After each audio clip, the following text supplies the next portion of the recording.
tous et à toutes, bonsoir.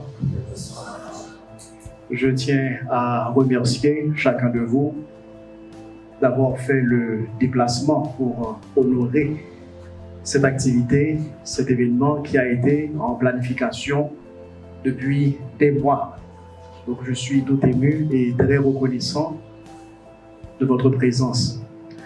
Alors, ce n'est pas une conférence que nous avons pour cet après-midi, mais comme Givenson vient de le signaler, ce sera simplement un aperçu de l'ouvrage, parce que si je vous fais une conférence, probablement vous allez remettre l'ouvrage à la fin. Vous n'aurez plus intérêt. Heureusement, vous l'avez déjà acheté de toute façon. Mais c'est juste un aperçu pour que vous ayez une idée globale du contenu de l'ouvrage. Et ensuite, à la fin, vous aurez la possibilité de poser certaines questions si vous en avez. Il y a certains auteurs qui écrivent par plaisir. D'autres auteurs le font par nécessité. Nécessité de parler, nécessité de s'attaquer à un problème qui leur tient à cœur. Il se trouve que j'appartiens à la deuxième catégorie. J'ai écrit sur un sujet, l'homosexualité et la transidentité en Haïti, non parce que je me pense être un expert, mais de préférence par besoin, ou parce que je trouve que c'est nécessaire. En fait, il y a deux éléments en particulier qui m'y ont conduit. D'abord, vous allez le remarquer dans l'ouvrage, lorsque le festival Massimadi était annoncé en septembre 2016, puis lorsque le projet de loi d'un nouveau code pénal était en discussion un peu partout dans le pays, c'était en 2020, selon toute vraisemblance, c'était un projet qui allait ouvrir une porte pour faire graduellement de l'homosexualité une réalité sociale acceptable comme cela existe dans d'autres pays. J'étais assez préoccupé par l'attitude de la plupart de nos églises qui se sont largement contentées d'une réponse purement émotionnelle en gagnant simplement les rues en signe de protestation.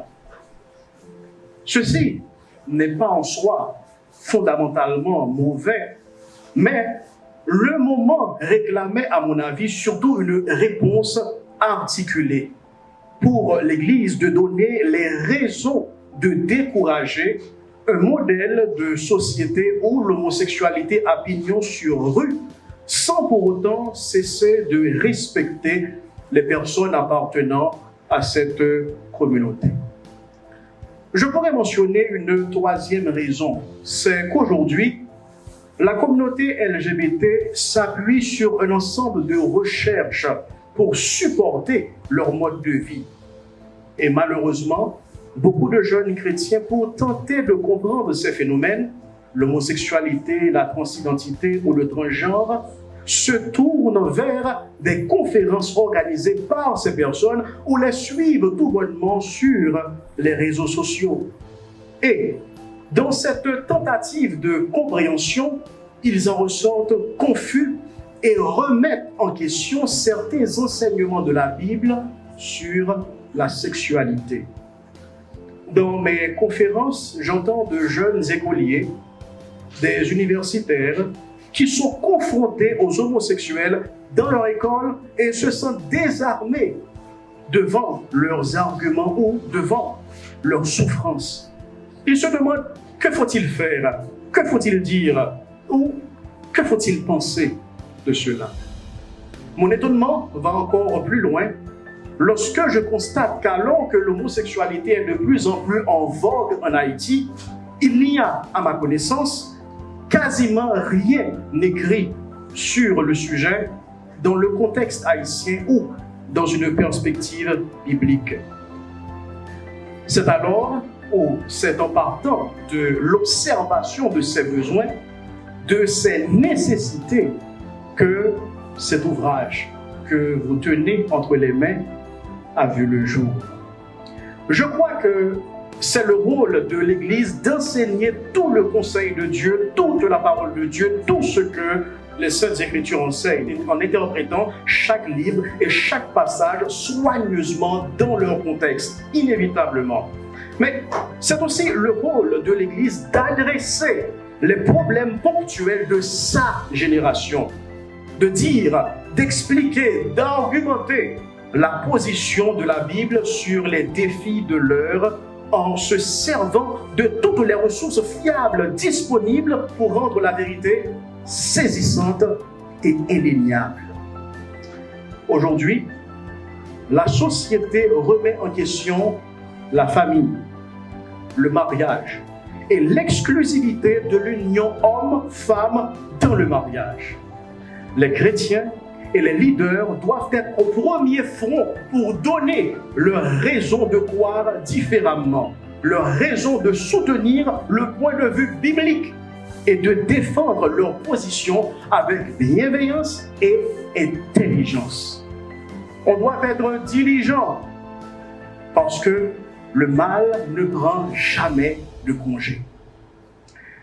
Si aujourd'hui nous restons indifférents et passifs devant ces réalités invasives et incontournables, l'Église de la génération à venir, de la génération suivante, aura plus de mal à se tenir debout et apprendra de vous et de moi que face au mal, on ne peut que regarder ailleurs ou on ne peut que garder le silence avec résignation, même au péril de la vérité. C'est pourquoi parler de ces sujets est une nécessité. Défendre la vérité est une obligation. Dans cet ouvrage que vous tenez entre les mains, j'aborde la question, j'aborde le sujet. Je le fais premièrement en commençant par une définition et une historicité de l'homosexualité, puis j'introduis le débat qui se fait actuellement autour de la question de l'homosexualité ou encore du transgenre ou la transidentité en Haïti. Le chapitre suivant, le chapitre 2, parle des mythes. Le mythe qui dit « on est né comme ça ». Encore si je pense à la chanteuse Lady Gaga, « born that way ». Vous avez déjà entendu cette expression, n'est-ce pas? « Born that way ». On est né comme ça. Alors, je soutiens que c'est faux. Personne n'est né homosexuel. La personne peut avoir une certaine disposition génétique, mais l'homosexualité est et reste un choix. En dépit d'une certaine souffrance, la transidentité au final est aussi un choix. Personne n'est né homme dans un corps de femme, ni femme dans un corps d'homme. Le chapitre suivant, le chapitre 5, fait un travail apologétique en réfutant les arguments de certains théologiens qui affirment que l'on peut être chrétien et homosexuel. Du non-sens. Je fais un travail ils font un travail de révision, un travail de réinterprétation de tous les passages de la Bible qui affirment que l'homosexualité est un péché. Ce chapitre présente les arguments. D'abord, les arguments de ces théologiens qui supportent l'homosexualité. Et ensuite, je fais un travail d'interprétation historique de ces passages en accord avec l'ensemble des enseignements de la parole de Dieu. En lisant le livre, vous allez vous rendre compte que les choses sont beaucoup plus graves que vous le pensez jusque-là pour nos églises. On n'en parle pas. On sait que le problème existe. On sait que dans nos églises, il y a ces problèmes. Et dès qu'on en parle, c'est vous le problème parce que c'est vous qui avez dit « voici donc la couleuvre », c'est vous qui l'avez tué. Vous connaissez cette expression. Alors, mais quand même, il faut en parler parce que le problème est là. Il faut donner les éléments, les atouts nécessaires pour pouvoir le confronter. Alors, comme je le disais, ce chapitre qui parle de la situation des homosexuels à l'intérieur de nos églises évangéliques haïtiennes.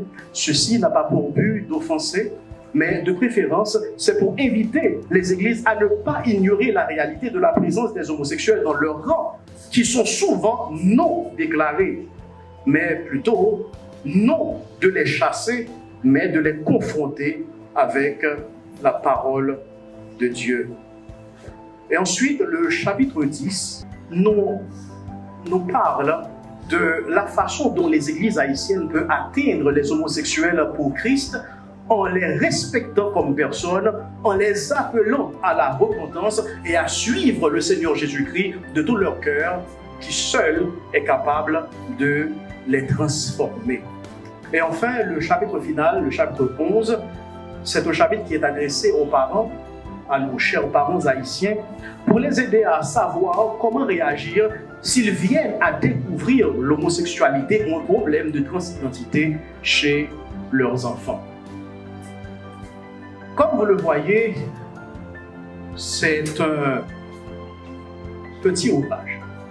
C'est un livre de poche, c'est peu volumineux, mais je crois que ce livre aborde la question avec un certain recul et avec de l'autocritique.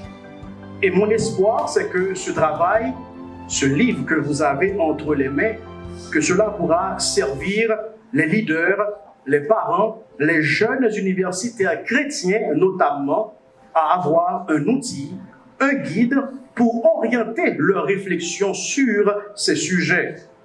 Cependant, j'avoue que certains aspects de la question ne sont pas traités. Et probablement ces aspects qui ne sont pas traités, vous laissez, vous, chers lecteurs et lectrices, sur votre soif. Toutefois, j'espère que cette soif vous inspirera d'écrire un autre ouvrage pour adresser ces aspects manquants. Mais je suis sûr qu'au bout de la lecture, vous comprendrez mieux les phénomènes de l'homosexualité et de la transidentité. Puis, vous serez plus compétent pour défendre votre foi et plus habile à présenter l'évangile à tous, en particulier à la communauté LGBT. Et c'est aussi mon vœu que tout homosexuel qui lit ce livre rencontre le Seigneur Jésus-Christ, fait la connaissance de l'amour et de la grâce de Dieu manifestée en Jésus-Christ qui peut devenir son Rédempteur et son Seigneur. En essence, je communique dans cet ouvrage que Dieu a créé deux genres. Ils sont fixes et non interchangeables. Il n'existe pas de genre fluide, ou si vous voulez, de genre liquide ou de genre gazeux. Ça n'existe pas. Il n'existe que deux genres. Il n'existe que l'homme et la femme. Toute autre étiquette est perversion et invention humaine, car Dieu les créa, hommes et femmes. Si je pourrais résumer en quelques mots l'ouvrage, je pense que je vais me référer au chapitre 7 qui parle des causes de l'homosexualité, après avoir regardé les facteurs environnementaux, sociaux, si vous préférez, et aussi les facteurs psychologiques, les facteurs génétiques. Je me suis attardé pour dire l'essentiel, la cause de l'homosexualité, sa solution, la voici. À la dernière partie, encore à la page 112, le dernier paragraphe, la cause de l'homosexualité est le péché. La vraie raison des souffrances des homosexuels est l'abandon de Dieu. La vraie solution, c'est le Christ. Merci et je vous souhaite une très bonne lecture.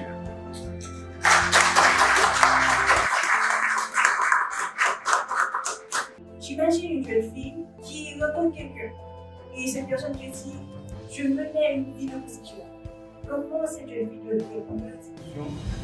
J'aimerais savoir qu'est-ce que les homosexuels ou bien les lesbiennes, bien sûr, même lorsque vous n'avez pas mentionné ce mot. Et qu'est-ce qu'ils cherchent vraiment? Est-ce qu'ils cherchent une certaine satisfaction ou bien est-ce qu'ils ont essayé quelque chose? Vraiment, est-ce qu'ils cherchent quelque chose? Merci. De plus en plus, on sait que la communauté LGBT est très puissante et puissante non seulement en termes de pouvoir du point de vue social, mais surtout du point de vue économique. Cette communauté a énormément d'argent, Et c'est pour cela qu'elle est capable de financer pas mal d'activités, et ceci à tous les niveaux et dans différents secteurs. Si je peux me permettre de citer le nom d'un artiste, j'en parlais tout récemment dans ma salle de classe, en première année de notre séminaire. Nous avons un artiste très connu dans le milieu gospel international, c'est Kirk Franklin, qui a fait un succès extraordinaire. Mais aujourd'hui, on peut voir que Kirk Franklin est pratiquement en train de dévier. Il s'affiche dans les Grammys avec les artistes non chrétiens. Il ne chante pas que des gospels, il chante également d'autres chants qui n'ont rien à voir avec la gloire de Dieu. Et une de ces vidéos où il était pratiquement maquillé, il mettait du rouge à lèvres, il porte une jupe du haut de la scène parce que la communauté lui a imposé cela pour faire partie du club. Je pense que c'est là le piège. Il est, oui, qui finance commande, et c'est très difficile d'être dans ce milieu-là pour ne pas faire de compromission. C'est-à-dire, on sera dans une situation pour avoir certains avantages de miner ou encore de mettre de côté certains éléments, certains aspects de ces convictions fondamentaux. Donc, je pense que le financement, ce n'est pas ça le problème. Le financement, c'est quand il y a des exigences qui accompagnent le financement. C'est ça le problème. Donc, je crois que ce serait certainement sage pour ces jeunes artistes qui cherchent à émerger, de poser les conditions au préalable. Et les conditions, ce n'est pas simplement des conditions pour savoir, voilà ce que lui, il ne peut pas faire en fonction de sa foi, mais voici les chants qu'il ne va pas chanter. Voici des endroits qu'il ne va pas performer. Donc, je dois vous dire que dès que vous placez ces conditions, ce sera très difficile pour que l'on vous accepte véritablement. Mais pour pouvoir honorer Dieu dans un tel endroit, il faut être clair que vous n'allez pas transiger sur vos convictions. La deuxième question, c'est qu'est-ce que, ça c'était la question, que cherchent ces personnes dans ce genre de relations? Qu'est-ce qu'ils cherchent? Quelle satisfaction? Une certaine satisfaction. Alors c'est exactement la raison pour laquelle j'avais pensé à écrire l'ouvrage, parce que comment nous voyons les homosexuels? Une chose que je me souviens avoir dit dans ma deuxième conférence qui était sur la transidentité, peut-être aussi sur l'homosexualité, j'avais mentionné qu'on nous a appris à haïr les homosexuels, nous les Haïtiens. Nous détestons les homosexuels. Dès que nous voyons un homosexuel sans nous donner d'huile, sans nous donner de poids sur le cou, on les déteste, on les regarde, on sent qu'on... Vous voyez ce que je veux dire? Ok, d'accord, très bien. Alors, mais, en fait, plus je réfléchis, j'ai remarqué que j'ai péché quelque part. Parce que ce comportement m'empêche de voir que l'homosexuel, il est créé lui aussi à l'image de Dieu. Que cette lesbienne, quand je parle de l'homosexuel, je vois les deux. Lui aussi, elle aussi, elle a été créée à l'image de Dieu, en sorte que oui, bien entendu, Dieu déteste totalement cette pratique, cette qualité de vie, mais Dieu, il a le désir de Père, de racheter, de sauver le pécheur. Maintenant, l'autre chose que j'essaie de faire dans l'ouvrage, c'est, j'essaie de montrer que les homosexuels, les lesbiennes ne sont pas homosexuels ou lesbiennes uniquement par perversion. Parce qu'ils prennent plaisir dans cela, ils veulent cela. Il y a des problèmes, il y a des choses qui se sont passées. Par exemple, j'ai relaté l'histoire de cette jeune fille qui s'appelle Jackie Perry Hill. Jackie Perry Hill, et elle a écrit un ouvrage, et je la cite d'ailleurs à plusieurs reprises dans son ouvrage, dans mon livre. Elle a commencé une vie de lesbienne. Elle dit, elle est devenue lesbienne, elle ne sait pas ça a commencé. Mais elle commence à éprouver certains sentiments vers les filles quand elle avait 5-6 ans. C'est pas normal. 5-6 ans. Et depuis lors, son attirance, depuis lors, ne se portait que pour les filles. Mais il y a quelque chose qui avait commencé. Et ce qui avait commencé, c'est que Jackie, quand elle était aussi petite, elle a été violée par un jeune garçon qui avait 14 ans. Ensuite, son père l'avait abandonnée. Pratiquement, Jackie, en grandissant, elle a détesté les hommes à cause de ses expériences. Et parce qu'elle a détesté les hommes, étant donné qu'en grandissant, elle a des désirs, ces désirs se portent vers les femmes, exactement. Donc il y a un problème très souvent à la base. Pour d'autres personnes, il y a différentes raisons, différentes situations. Il y a des personnes qui ont vécu un viol. Il y a des personnes qui ont connu des déceptions en amour par plusieurs hommes. Et à cause de cela, elles se sont dit, je ne veux plus rien avoir avec les hommes. Donc il y a très souvent une histoire. C'est pour cela, il y a quelqu'un qui a dit ceci. Lorsque vous voyez un homosexuel ou encore une lesbienne, vous ne voyez pas tous les homosexuels et toutes les lesbiennes, vous voyez un homosexuel. Cela veut dire, derrière cette personne, il y a une histoire unique, une histoire particulière. Je dois apprendre à connaître cette personne et connaître son histoire, et à partir de là, je pourrai aider. Et quand je dis aider, il n'y a pas d'autre chose. L'élément ultime que j'entends par aider, c'est de donner la possibilité à ce que la grâce de Dieu manifestée en Jésus-Christ puisse toucher son cœur et transformer sa vie. D'accord?